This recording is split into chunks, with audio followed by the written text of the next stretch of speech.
Yan, ito nga yung lilinisan natin. Gamit nitong brush.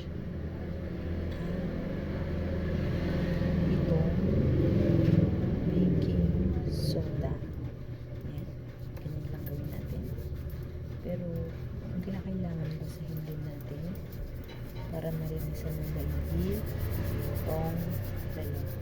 Para bumalik yung kanyang kulay na bago. So, ayan. Ayan. Brush lang natin yan. Brush lang natin. Brush. Ayan. Ayan. Yung ganun lang. Babalik-balik lang. Tapos, ayan ito. Brush lang tayo. Brush.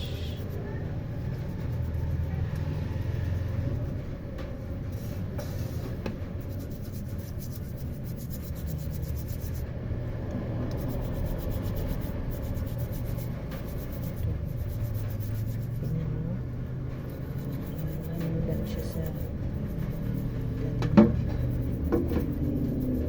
tatanggal talaga yung nakikita mo tatanggal talaga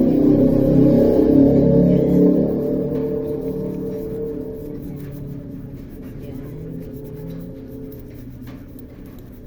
siguro bababad lang ito ng nasa 5 minutes i-brush lang natin ng 5 minutes gamit itong baking soda.